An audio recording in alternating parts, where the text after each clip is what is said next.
Okay, तो previous session हमारा and हो गया था जूम की मीटिंग टाइमिंग की एंड होने की वजह से। तो हमने ये डिस्कस कर लिया होगा। अब सैम्पलिंग थ्योरम वाली बात अब यकीनन क्लियर हो गई होगी कि किसी भी सिग्नल में जितने भी फ्रीक्वेंसी कंपोनेंट्स हैं उन सब में जो हाईएस्ट कंपोनेंट है उसका भी ट्वाइस करना है।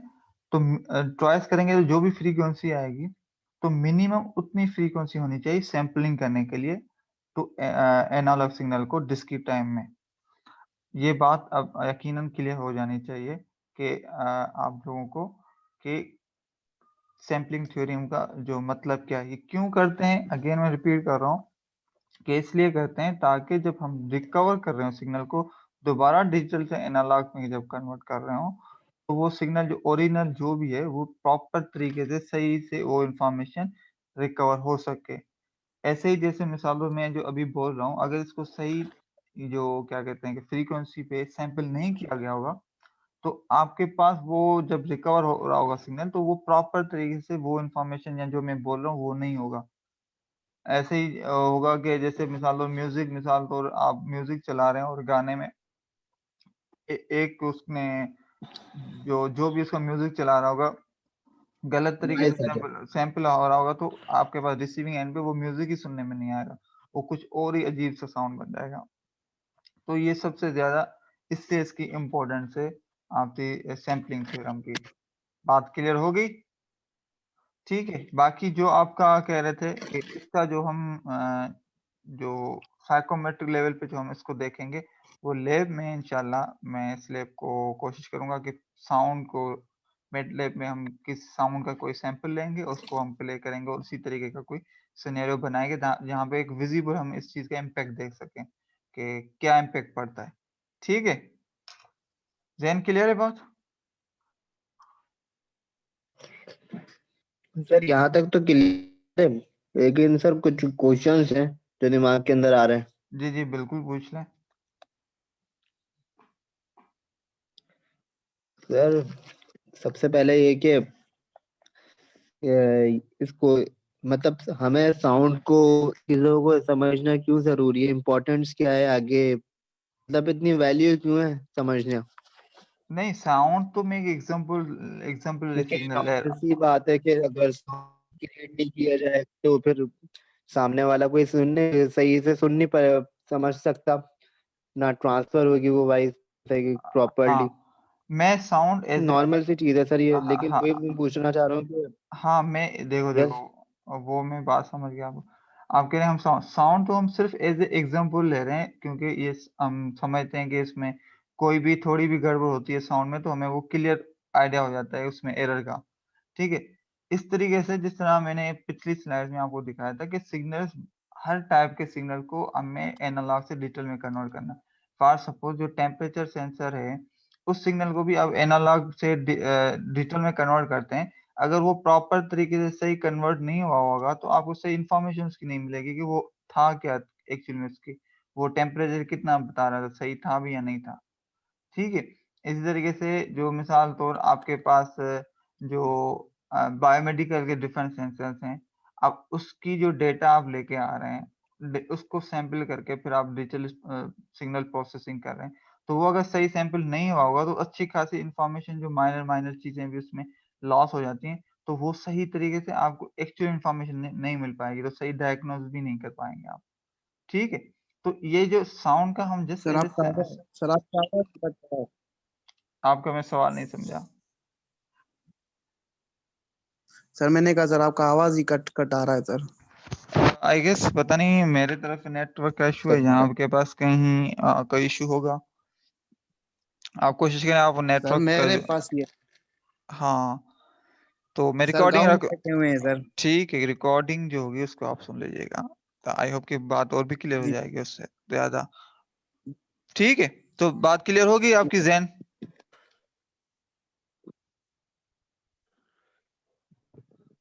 सर बात तो वही है ना सर, ये तो चीजें ये कॉन्सेप्ट तो सर समझ आ रहे हैं, हाँ लेकिन सर वही बात है प्रैक्टिकल क्या, क्या नीड क्या है, व्हाई वी आर लर्न, अभी तो ट्राई टू हम लर्न दिस, हाँ अभी तो हम व्हाट बेसिक्स इज। हाँ अभी तो हम बेसिक्स पे हैं।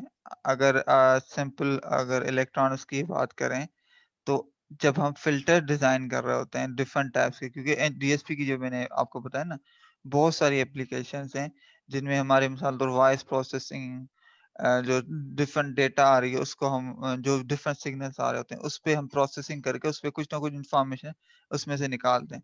तो उन सब इन्फॉर्मेशन या प्रोसेसिंग में हमारे जो सबसे बेसिक से जो है ना वो यही है।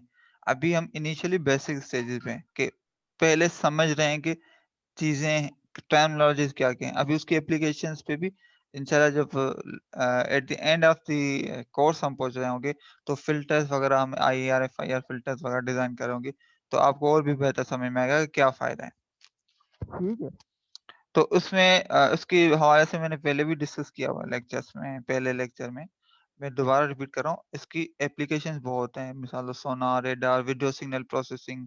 जिस तरह अक्सर आप देख रहे होते हैं कि वीडियो में या इमेजेस में डिफरेंट चीज़ों को हाइलाइट किया होता है, फेस रिकॉग्नाइजेशन हो रही होती है। जो सारी चीज़ें जो एट द एंड उसके बैकएंड क्या है? डिजिटल सिग्नल प्रोसेसिंग है। तो मगर उन सब में चीज़ों में बेसिक ये चीज़ है।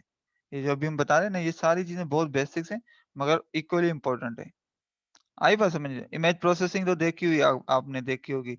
इवन आप मोबाइल यूज़ करते हो तो उसमें भी फ़िल्टर्स लगे होते हैं कि बड़ा फेस को शाइनी बना देते हैं या डिफरेंट कलर कर देते हैं और सो मैनी इफ़ेक्ट्स आपको नज़र आते हैं। ये सारे फ़िल्टर्स इफ़ेक्ट्स हैं। तो ये किसके थ्रू हो रहे थे? एक्चुअल में बैकएंड पे ये डीएसपी की एल्गोरिथम्स होते हैं। बात क्लियर होगी ज़ैन? Yes sir. ठीक है। तो हम अभी ये देख रहे हैं कि वो ये कि बिल्कुल उसके प्रोसेसेस होने कैसे चाहिए उस पे हम देख रहे हैं। तो हम सैंपलिंग थ्योरम का आपको आज समझ में आ गया होगा। तो ये जो है एक एग्जांपल जो आप लोग को खुद करना है कि इसका ये जो सिग्नल है सर सैम्पलिंग थ्योरम जो एक्सक्यूज मी सर। जी बताएं। सर मैं पूछ रहा था कि अगर समझना हो सैम्पलिंग एक लाइन में तो क्या कह सकते हैं? एक लाइन की हाँ, डेफिनेशन क्या होगी उसकी? इसकी एक लाइन की सैंपलिंग की डेफिनेशन सिंपल ये है कि ये कंटिन्यूअस टाइम सिग्नल को डिस्क्रीट टाइम सिग्नल में कन्वर्ट कर देता है। सिंपल। बात क्लियर हो गई? कंटिन्यूअस टाइम सिग्नल को डिस्क्रीट टाइम सिग्नल में कन्वर्ट कर देता है। कन्वर्ट कर देता है। ठीक, क्लियर होगी ये बात? यस। ओके। तो सिंपल एक वन लाइन डेफिनेशन उसकी ये होगी। तो अभी तक हम मैं पूरा वही समझा रहा था। तो ये है आपके पास एक एग्जांपल जो कि आप लोग खुद बताएंगे इसकी सैंपलिंग रेट क्या होना चाहिए। इसका क्या होगा वैसे जैन? सर 5000 डिवाइड कर दें पहले 2 से।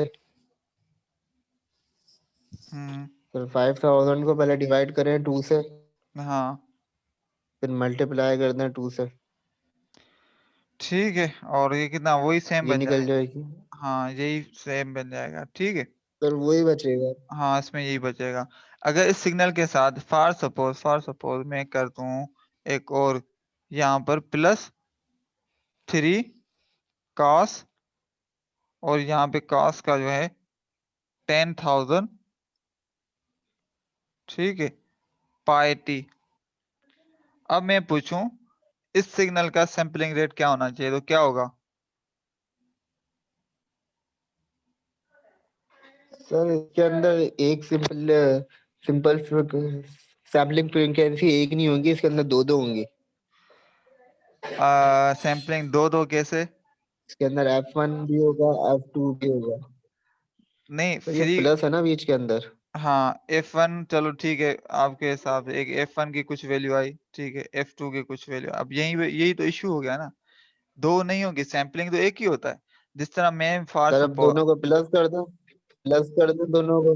नहीं ये मिस्टेक, यही तो इश्यू है, तभी मैंने सर बताया। सैंपल रेट मिल जाएगा। नहीं तब ये नहीं, ये तब पिछली स्लाइड में ये क्या समझाया मैंने, यही तो समझाया हुआ था कि एक फ्री कंपोनेंट ये है, एक कंपोनेंट ये है, एक कंपोनेंट, 3 कंपोनेंट थे मगर सैंपलिंग फ्रीक्वेंसी इसकी फिर भी एक ही आई है। क्यों?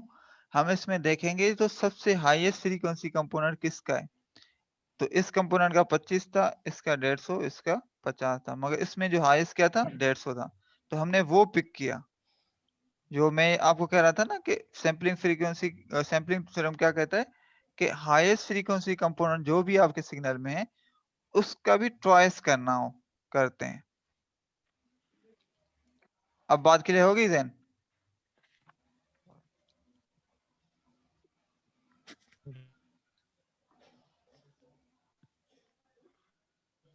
ठीक है, आई होप कि अब समझ में आ गया होगा ये आइडिया। अच्छा, इसके साथ जब हम सैंपलिंग करते हैं,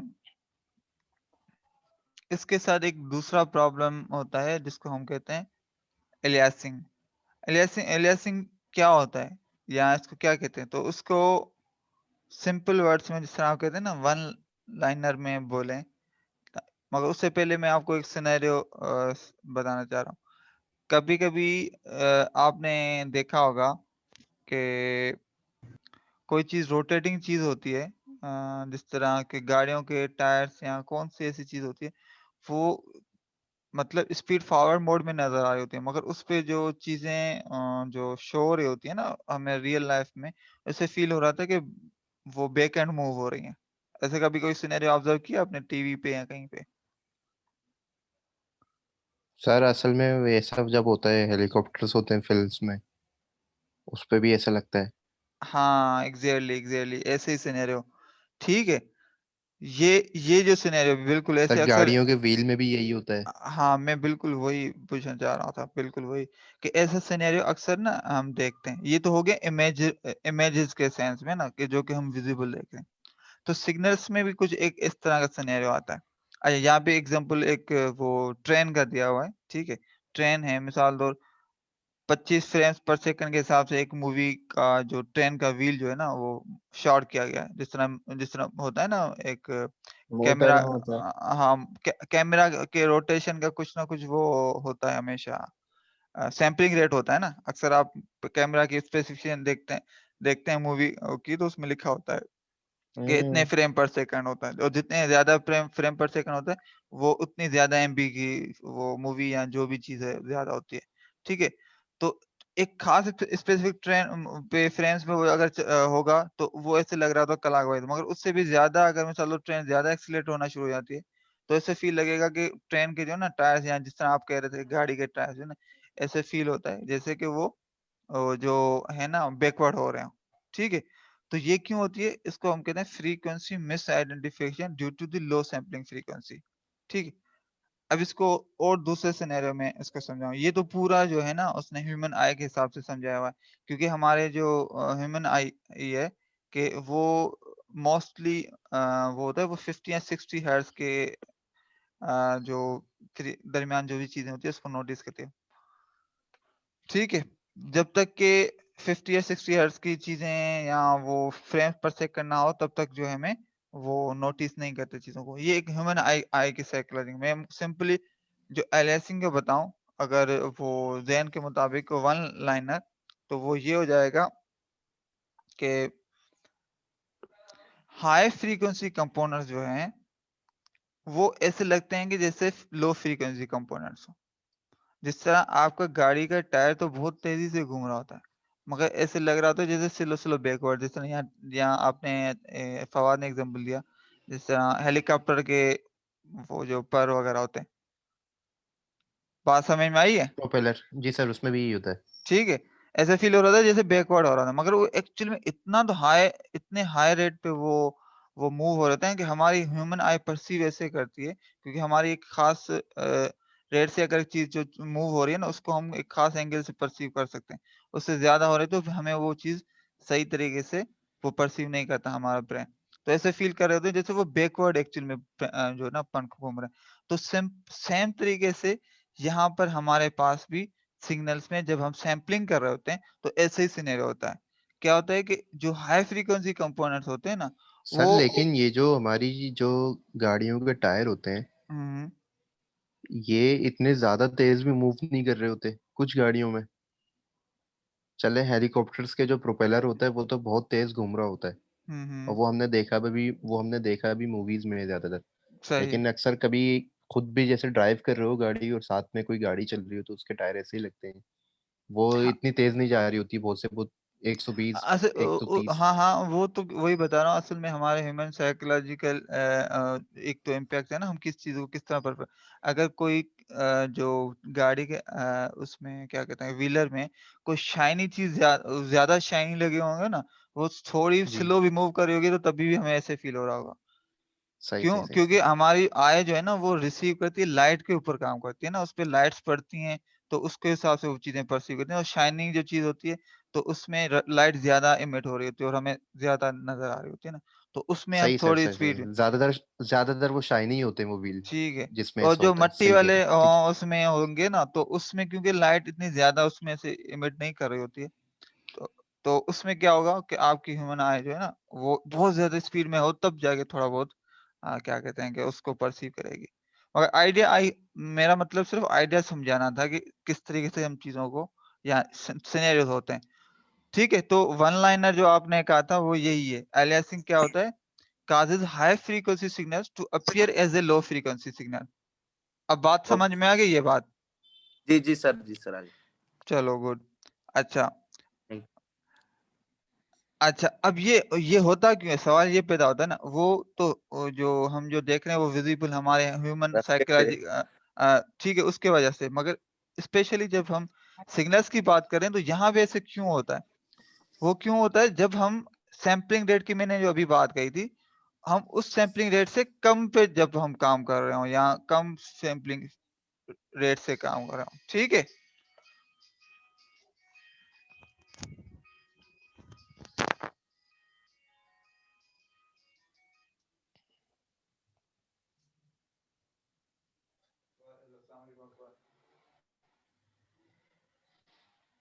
अल्हम्दुलिल्लाह ठीक है। अरे माजरत से मेरी भी क्लास चल रही है, अगर मुझे 5 10 मिनट दें मैं बाद में आपको फोन करूँ। Okay, thank you. अस्सलाम वालेकुम सर। हेलो। सॉरी, मैं किसी कॉल की वजह से लग गया था। अच्छा, तो मेरी बात समझ में आ गई? सर ये second line. Yes sir but sir ये सेकंड जो पॉइंट है वो जरा समझा दें sir. aliasing causes high frequency signals to appear as low frequency signals, इसकी बात कर रहे हैं आप इसकी बात कर रहे हैं ना, या इससे भी नीचे वाली सेकंड लास्ट की बात करें?